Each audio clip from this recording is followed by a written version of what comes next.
I'm Reverend Sarah. Welcome.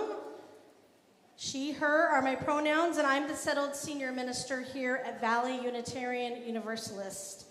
Today, our service and our space is a little different than most Sundays.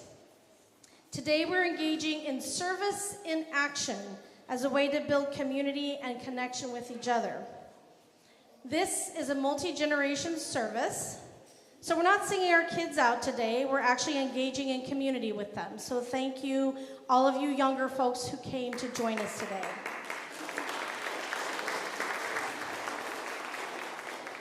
One of the ways that we take care of each other is with our pastoral care team. Every week, a couple of people agree to be a listening ear for this community, and that will be provided by Melissa Bush, who is online, and Claudette Wassil, who is also online. And then in person today, we have, I think, Dan Schulte. Did I get there? Oh, no, sorry. Michael Woomer. I fixed it in the slide, but I didn't fix it in my script. Melissa has a little bit of a...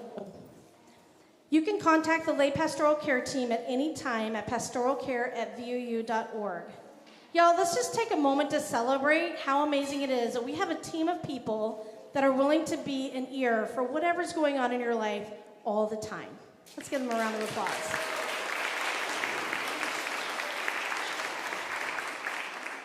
We do also have a Caring Neighbors team, and I have a slide about that as well. It just is a group of folks that live maybe proximate to you in the valley, who can help with meals or rides or more tangible care that might be happening during your life. Where you might need somebody who's a little closer to you to either do a social thing with or to help out in a situation. So that's another group that we have. Today is also the kickoff of our pledge campaign, and we're excited to invite you to contribute to our vision for the next program year. If you're online today, the online portion of this service will be shorter than usual, and we invite you to move to the Zoom link when we're done. When we send people off to groups, you're going to move to Zoom. Everybody else will move somewhere else in the room, but you'll move to Zoom. And you'll be invited to participate in a conversation with some VIP Valley Interfaith Project possibilities. So let's give a little wave to our online friends real quick. We'll give Tom a second to pull us up so they can see us maybe. Can they see us? All right, I don't know. We gave Ryan the day off, so we have our trusty volunteers, Tom and his grandson, in the booth. Thank you, thank you, thank you. Everybody needs a day off. And now I'd like for us to light our chalice. And I'm wondering if there's a family that might want to come up and help us light our chalice while we say the words. Is there a young person and their parent? Or a young person and a slightly older person that might be willing? Stella's offering. Okay, come on up, Stella. Marci might help you, or your dad will help you. Somebody, some adult will come help. There's a lighter next to the chalice. I mean, you know. And the rest of you can help us by saying these words together.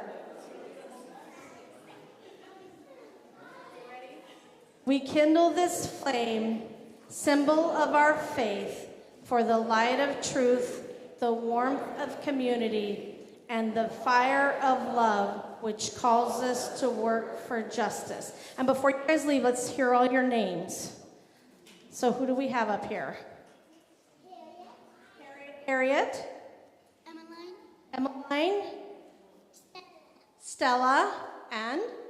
Jacob. And Jacob. Thank you.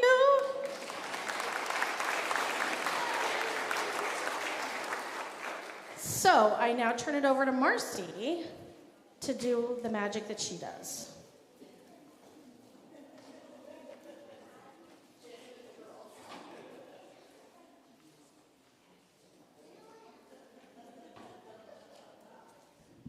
Good morning. I am Marci Beaudoin. I am your Director of Faith Formation Ministry here at Valley UU. So you may have noticed we're having a special service today, and it's based on the story of Stone Soup. Everybody get that memo ahead of time? So we have a little story for you today. It's It's going to be pretty familiar for those of you who've been reading children's books for a while. This is a little awkward. Here we go. So once upon a time, a wise old man decided to go on a journey. So he packed a small bag, said goodbye to his wife, and set off. And he traveled all day without meeting up with anyone. When it got close to evening, he came to a small village. I think I'll stop here for the night, he said to himself. Near the center of the village, he came upon a group of villagers. So he introduced himself. He said, I'm a simple traveler. I'm looking for a safe place to sleep and maybe a hot meal. And they answered, well, we're glad to offer you a safe place to sleep, but we have very little food. Our crops were very poor this year. There's not much to eat in the whole village. Most of us are just barely getting by. Well, I'm sorry to hear that, said the man. But you needn't worry about feeding me. I already have everything I need. In fact, I was thinking about making some soup and I can share with you all. And it's, what kind of soup, they asked. And he said, well, stone soup. Stone soup, the villagers asked. What's that? We've never heard of it. Oh, it's wonderful. Just you wait, said the man. Best soup I've ever tasted. So I've got my soup pot. If y'all can bring me some water, I'll make it for all of us. And so the villagers all went back to their homes, and they came back, and they brought the makings for a fire to get started. We put the soup pot on the fire, and they brought some water. When the fire was going well and the water was boiling, the man took out his silk pouch, and with great ceremony, he reached in and pulled out this smooth, large stone. He carefully dropped it into the heating broth. The villagers were watching eagerly. The old man slowly began to stir his soup. He sniffed it, licking his lips in anticipation. Do like a tasty stone soup, he said. Of course, stone soup that had potatoes in it, you know, that'd be something. You guys would like that. Well, I might be able to find, a few potatoes, said one villager. And off she went to her house. She returned with a few potatoes that she had stored away in her pantry. Oh, I think we're way ahead. We're supposed to be on the first picture of the pot.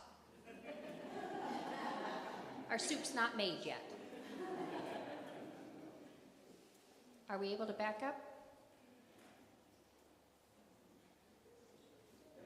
No, the first one. And they have animation on them.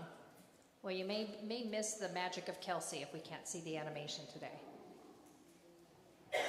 All right, so imagine on the screen that a potato falls into the pot on the screen. I was really quite impressed with that. I'm sorry you can't be. Yeah. So they put the potatoes in the soup. Wonderful, said the man. That reminds me of the time that I had stone soup with potatoes and carrots. Oh, unbelievably good. After a moment of silence, the butcher spoke up and said, well, I have a few carrots, and off he went to his house to get them. And when he returned, okay, so again, more magic, carrots dropping on our screen. So we're going to stir it up. He gave it a taste. Amazing. One of the villagers asked, what about an onion? Okay, more magic. Imagine how good it would taste if it had garlic, he said. Guess what somebody brought? Garlic, yes. Before they knew it, their soup was filled to the brim with vegetables of all kinds. All of them were brought by the men and the women and the children of the village. Not only that, the baker brought some fresh bread and some butter. And as the soup simmered slowly over the fire, the wonderful aroma began to waft over the whole village. They began to relax. They started to talk to each other. They were sharing stories and songs and jokes. When the soup was done, the man labeled it into bowls for everyone, and they all shared a delicious meal together. There was more than enough for everyone. Afterwards, they all declared, there it is, the best soup they'd ever had. The mayor of the village pulled the old man aside and said, I've got some money. You willing to share that magic stone? The old man refused to sell his stone. But the next morning, he woke up early, packed up his belongings, and as he was leaving the village, he passed a group of children that were playing by the side of the road. He handed the youngest one his silk pouch, which contained the stone, and he whispered, it's not the stone that performed the magic. It's all of us together.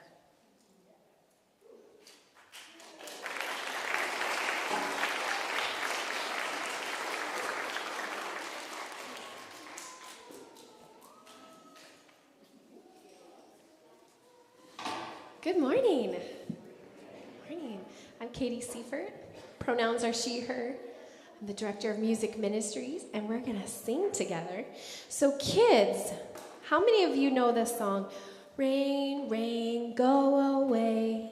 Of course, in Arizona, we always say, rain, rain, come. Yeah, come today, please. Okay, so we're going to sing a little song.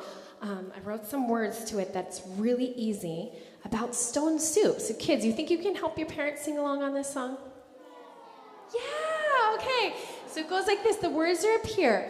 So it goes stone soup, we're gonna make some stone soup.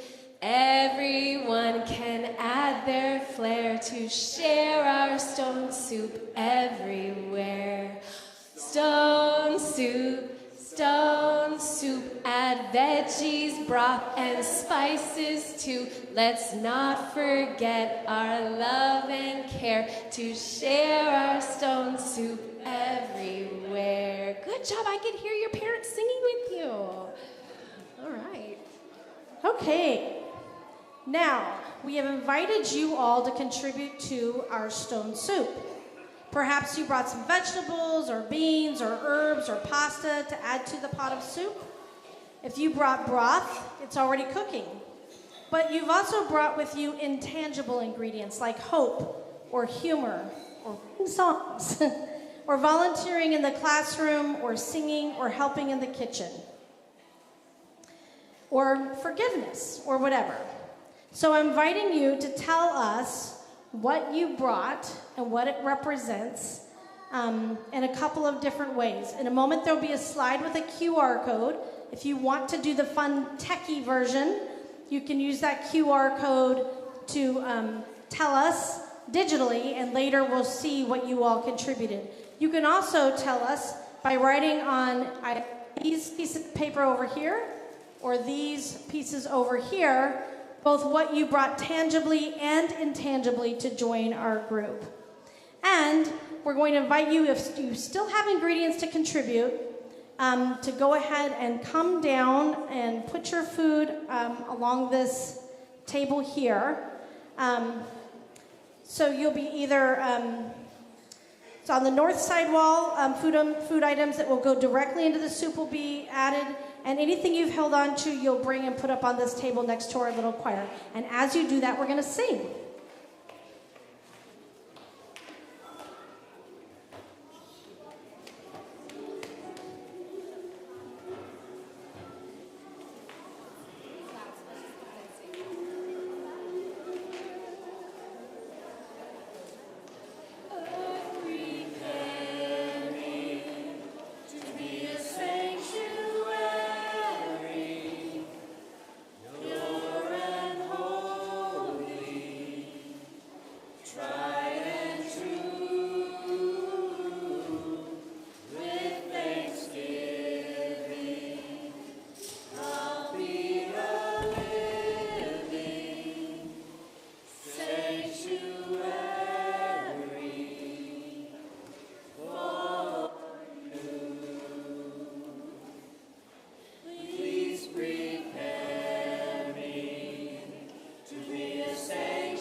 Tom, if you can go back to the first slide that has the code in it, the QR code in it.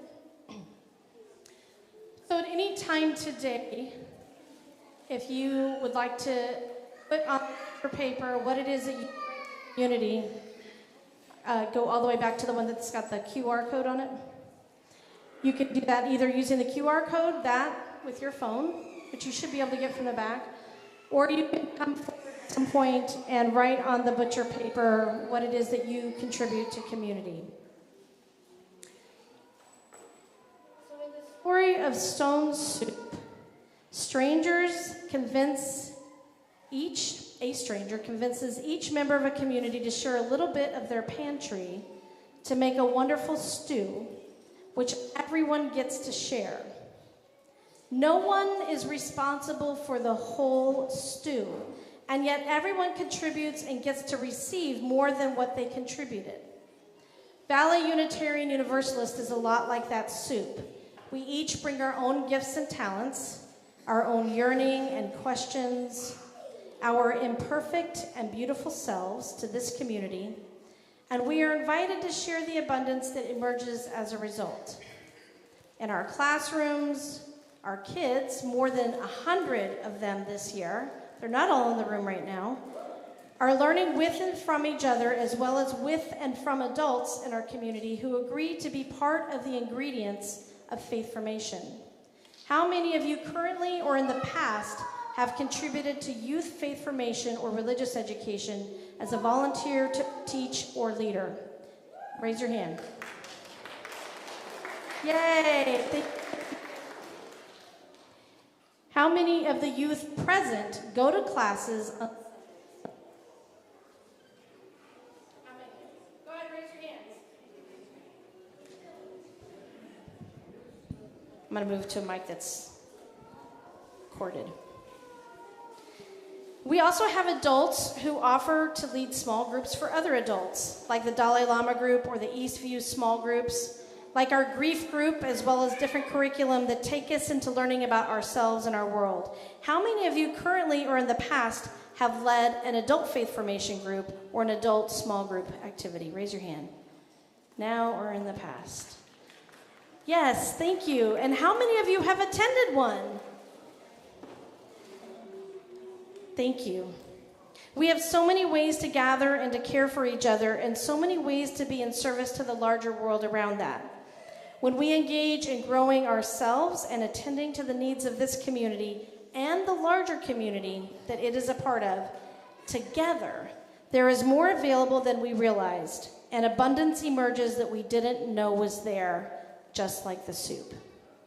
The resources it takes to make community are within each of us, and they're also tangible things that we bring to the table, whether it's the willingness to serve on a team that offers pastoral care or prepares coffee and tea and treats at the end of service, or a team that organizes with other congregations to address larger issues in our cities, like Valley Interfaith Project. You are also of service when you share what you need and want, and when you show up and participate. What if each member of the community had offered an ingredient and then walked away or never showed up in the first place? Some things were meant to be shared. There are many places you can experience a sense of community, but there's really no place like a congregation where we engage in multi-generational community, where we show up for each other, even if we don't know each other well, to bring meals or comfort during life's challenges, where citizenship means more than your individual vote. It means we work together for change. In this faith community, we invite you to bring your talents and your questions, to bring your whole self. We don't ask you to pretend that you're not gay or leave the context that created who you are behind. We ask you to bring all of who you are and all of what made you who you are here to this space. What you add to the soup matters. Amen? Amen? Yes. Today we're inviting you into the embodied practice of being community with each other. Community of many ages, community with many stories, community with many capacities. Some of you will help make our soup. Some will share your stories. And all of us will eat and create together. And online folks, you'll be invited to move, like I said, to Zoom in a few minutes, and you'll be able to share some stories and connect that way. So, we want to tell you a little bit about what those 3 opportunities for embodied service look like, and Marci's going to describe the one that creates our meal. Thank you. Okay, so we're going to leave it up to you to make decisions that are right for you and your family. So our options are to help create the meal. So this is a big task. Right now, if you brought broth this morning, it's already heating in there, so we can get a kickstart on that. If you brought us Instapots, thank you, because people have been saying to me, it takes hours to make soup. How are you going to do this? Instapots, great. So I'm going to invite all of the children and any youth and any adults that want to help us with slicing and dicing and setting up tables and chairs and organizing. That's the group that's going to go with me back to the kitchen area. Yeah, we can meet out on the patio first, and we can talk about the different tasks that are going to happen. Kelsey's going to update you on the next task. If after we're done making soup, you guys want to tap into your creative side, we have outside, there's a circular table with a on-brand craft. There's some beans and noodles and such that we can do some artwork with. Community art. And then Barb Quijada is going to share with you what the Valley Interfaith Project small group house meeting conversations will be. Good morning. We're about to move into the part of the service that includes VIP house meetings. I bet some of you are thinking, what's VIP? What's a house meeting? Or even, yikes, this is so different that I'm feeling really uncomfortable. I invite you to take a deep breath, or 2, and I'll do my best to help you lean into that discomfort, to explore the possibility of getting better acquainted with the people in the room, the possibility of building relationships. VIP stands for Valley Interfaith Project. VUU is a dues-paying member of VIP, which is an organization of mostly, but not all, religious institutions from many different denominations. VUU has a VIP core team, actively involved in VIP's organizing. And many other members of VUU, many of you, have attended civic academies and public actions, or most recently, you've contacted city council members and state legislators. Today, we're exploring an equally important facet of VIP's work, building relationships and leadership skills within our own congregation. A strong congregation depends on the relationships we have with each other. VIP's method for helping congregations foster these relationships begins with what we call house meetings, just VIP's name for small group meetings. These aren't complaint-gathering sessions. They're not problem-solving sessions. Instead, participants in a house meeting are asked to address this question: what is happening in your life right now, or in the life of someone you love, that is weighing heavily upon you? I'll repeat it. What is happening in your life right now, or in the life of someone you love, that's weighing heavily on you? In VIP house meetings and congregations over the last 2 years, concerns about housing insecurity figured prominently. Mental health services, especially for students, became a focus. Unsafe neighborhoods came to light. We don't have any preconceived notions about what issues will arise today. Instead, we want to hear each other's stories, to discern what concerns unite VUU members. In your group, your house meeting, you will have a chance to share or to pass. You don't have to say anything. And to listen to others' stories. These stories are the building blocks for strong relationships and strong congregations.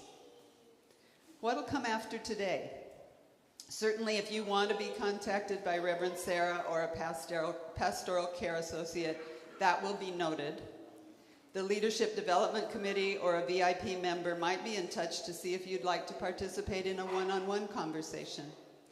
At the very least, we hope you will feel the comfort that can come from sharing your story and listening to the stories of others.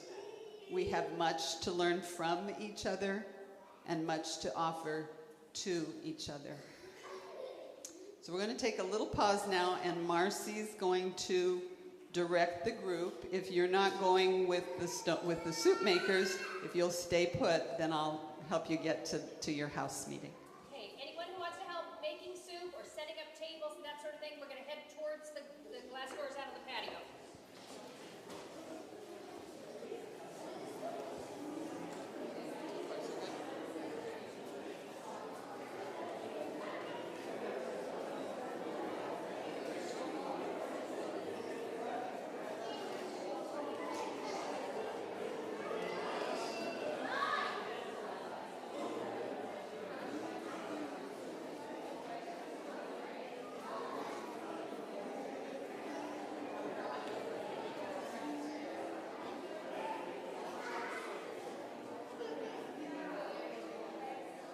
Okay. So, for the rest of us, there are circles set up around the room for groups of 6 to 8. Each will have a designated leader, a VIP core team member, or a member of leadership.